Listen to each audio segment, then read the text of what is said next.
Hello guys, and welcome to a new Steel Division video today by me, Vulcan. Today I have for you game 2 out of 2 games between Player and Ddraig in round 2 of the second European tournament. Today we are going to be seeing Omaha, and on the Allied side Player has chosen the 2nd Infantry, and on the Axis side Ddraig has chosen the 12th SS-Panzer. So, today we are going to have to see if Player can bring one back against Ddraig, because Ddraig in game 1 used the 7th Armoured to defeat Player's 116th after Player had a very good start, but was eventually broken down, and that led to a victory for Ddraig. So Player's got a win to make up for here with the 2nd Infantry, which is an interesting matchup going into the 12th SS-Panzer. Now the 12th SS-Panzer is an interesting division for this map because the Beuter Cromwell and Beuter Firefly can't really be exploited in this kind of terrain, where there is a lot of close range engagements and like tree lines, hedgerows, and that sort of stuff makes it very difficult for the 12th SS to get complete value out of their units, and will be very much more reliant on 20mm autocannon units like the 259s or just the Panzer IIs, things like that, accompanied by Panzer Grenadiers. So that's the sort of strategy I expect to see out of the 12th SS if the Beuter Cromwell doesn't come in. I wouldn't expect the Firefly maybe until the late game, where it might be needed to counter some of the armour out of Player. But on the side of the 2nd Infantry, they have the M4s, and those things can be really strong to push through in the early phases. They can utilise their HE on their main gun, which is 5, significantly more than most tanks, and then they also have the 50 cal and the 30 cal machine guns, and that combined provides great support for the already fantastic infantry that the 2nd has in the Ranger units. So the Ranger Assaults, Ranger Supports, Ranger Marauders, all that good stuff. Let's have a look at the units going down on either side. So over on the top left here, Player is going to be using some Ranger Marauders with the Ranger Leader. It's also going to be Ranger Support there with the Ranger Assault. Then you've got the Rifles as well with an M4DD following up. Further down we see a mortar at the start for Player with a Ranger Assault heading towards the town with the Ranger Leader. There's also the M4 there as well, with one Ranger Assault holding this bottom side. So very confident start here for Player, investing in 2 M4DDs. We'll have to watch out for any Pak 38s that are deployed by Ddraig, but it looks like Ddraig's actually focusing on Panzerschrecks with the 250-10s instead, which will work, especially on the top side where the engagement range between these tree lines is 200 to 300 meters, so the Panzerschrecks can work very well. Also got a Panzer Grenadier up here in the Panzergrenadier. Further down, Ddraig chose to bring in a Panzer Grenadier. It's also got the Speertrupp there with the 251.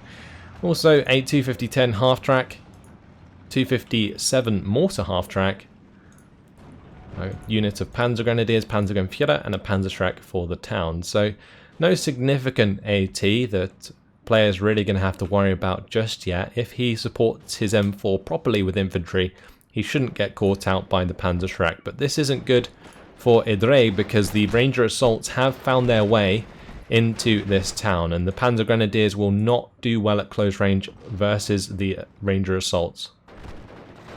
What I do like here was Player microed the use of the M1 Garands so that he could move those forwards, and actually turned it back on once they engaged, which was really smart.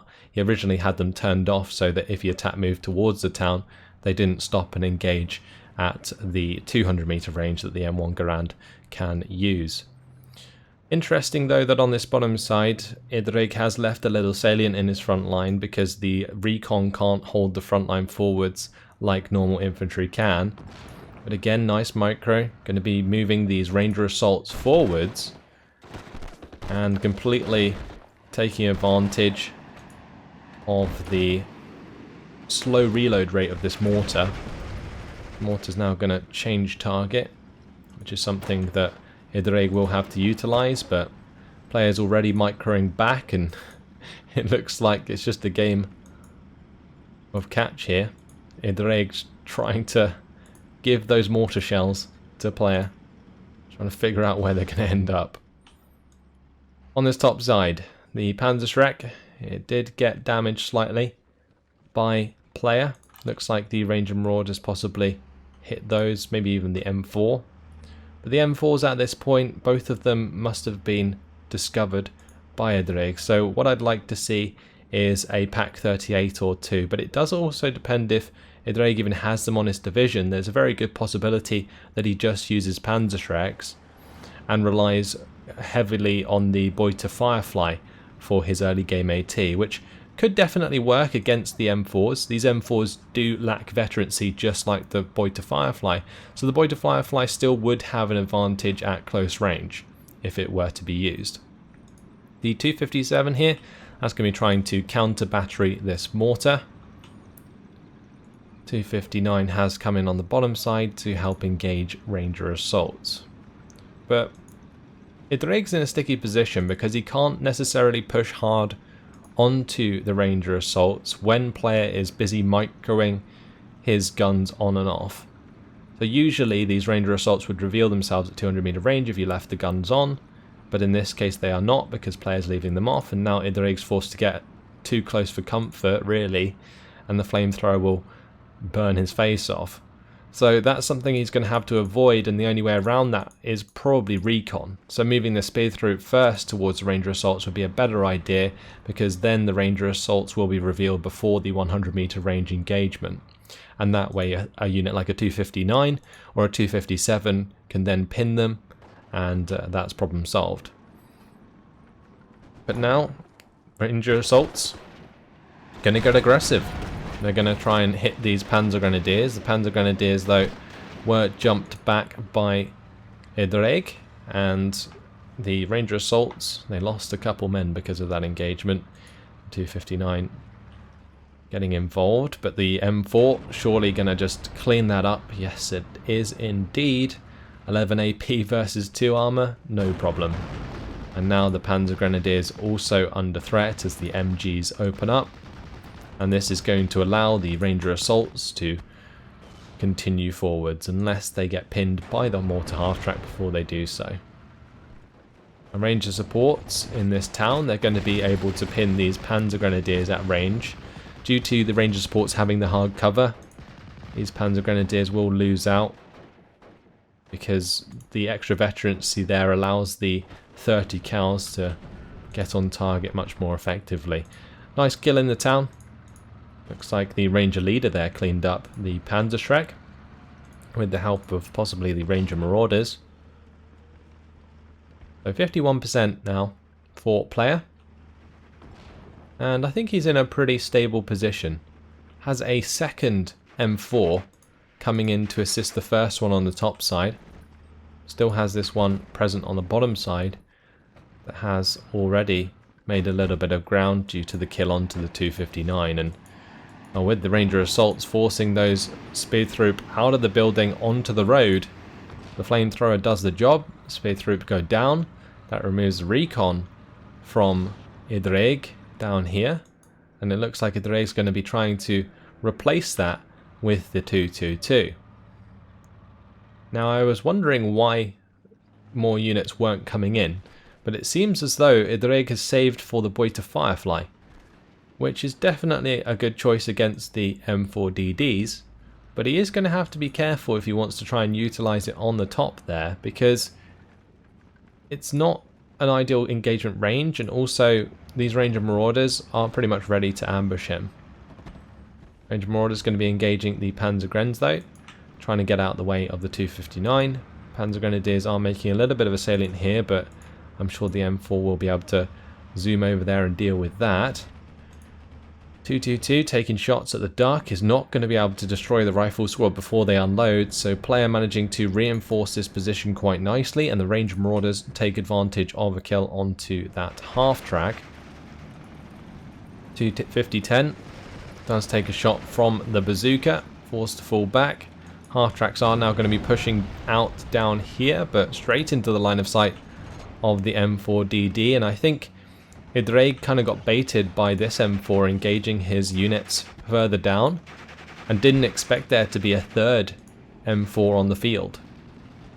Now the boy to Firefly really needs to be careful. The Ranger Marauders are charging forwards to get into range. They are going to be in range with the 200-meter bazooka, and losing the Firefly to this bazooka would be absolutely dreadful.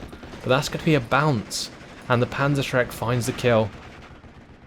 That was very lucky for Ddraig. That could have gone so damn bad.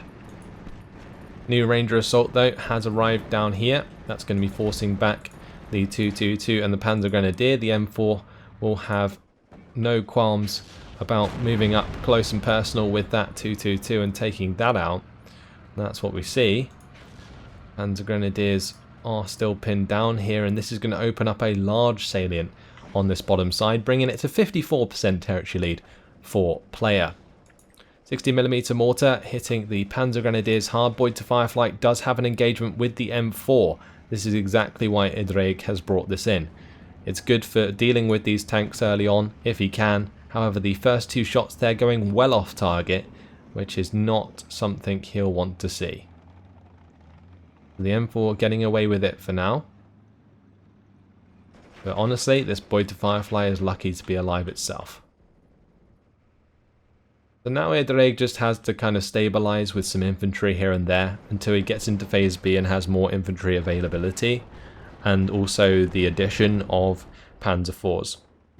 Because the way to break down player right now is to first kill the M4s, and then that will leave you in a position where Ddraig's infantry can push forwards, either the recon spear troop or the Panzergrens, and then the other tanks can support them if there's any infantry engagement. But what we can see here is recon end up surrendering the Panzer Grenadiers that were making a little bit of ground.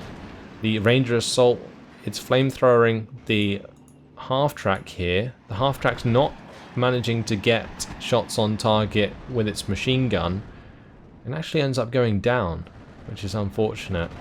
M4DD looking for the shot onto the 259.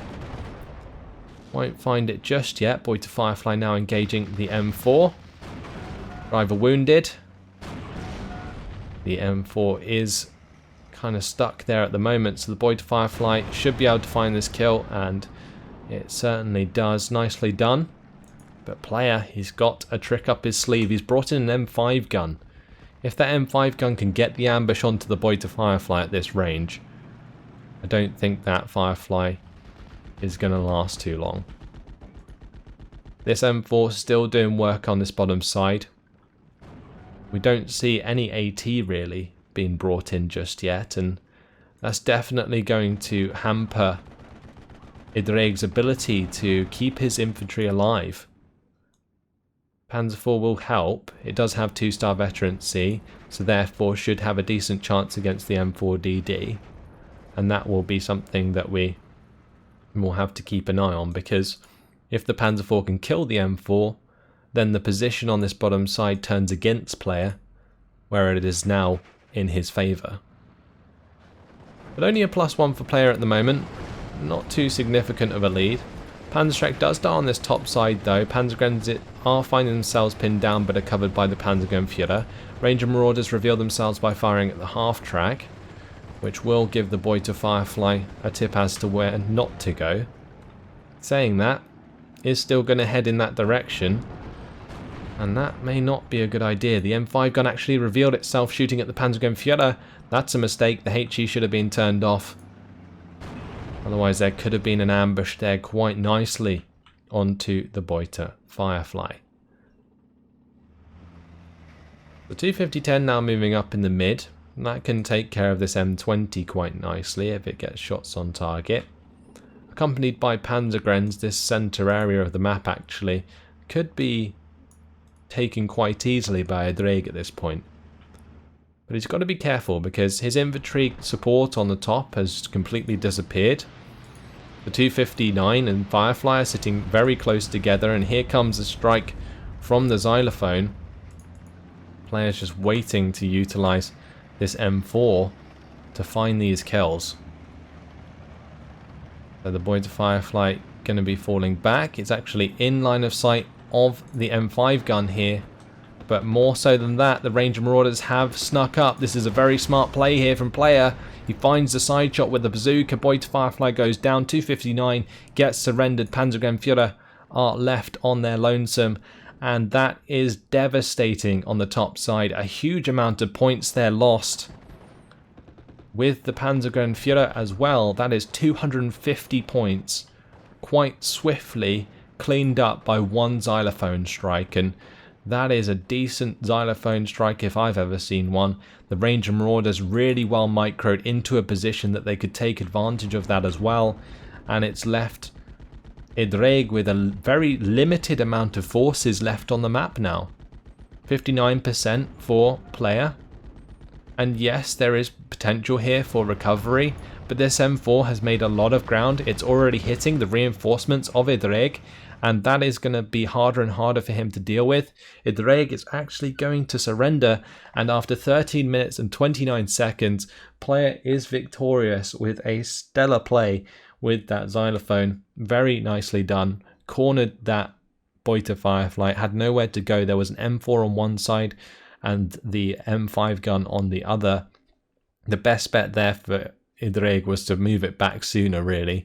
But if he was still looking for the engagement with the M4, then there was no real reason to do so until that xylophone hit him in the face. And, well, he paid for it. So, there we go. I think that M4, if it hadn't been hitting the reinforcements, would have meant that Ddraig would have been able to keep going in this game and reinforce himself. But losing a couple of Panzer Grenadiers like that after that amount of losses would have completely opened the map on the top side. So I think in this case the surrender may have been warranted, because it's going to be very hard to dislodge the 2nd Infantry moving through Phase B and into Phase C because of the decent infantry that the 2nd Infantry has. But in the end, 825 kills to 265 losses. Very cost efficient game here for Player. These M4s, they did well, especially on the bottom side. It took out the 257, the 222 and the 259, supported that push, and Ddraig just had nothing to take care of it. Like a Pak 38 would have been nice, but M4s, if they survive the first shot, can generally destroy Pak 38s pretty quickly. So it would have relied on an ambush of some sort, and the Panzerschrecks were a nice idea, but they just didn't really pay off because they got found before they were utilised. This M4 did okay, but this xylophone hitting the 259 and the Ranger Marauders therefore killing off the Boy to Firefly was just such a big blow at the end there. Boy to Firefly did kill one of the M4s in the end, and this was pretty much the only unit it looked like Ddraig had to deal with the M4s in Phase A. So maybe a little bit of an oversight in terms of division choice. But either way, an interesting game that showed some sparks of brilliance for sure. But that's it for this one. Congratulations to Player for bringing a game back against Ddraig, which leaves these two players 1-1 in these two games. So nicely played. That's going to be it from the round 2 games. We'll be moving on to round 3 in the next one. But until then, hopefully you guys have enjoyed it. Thanks for watching, and I'll see you next time. Goodbye.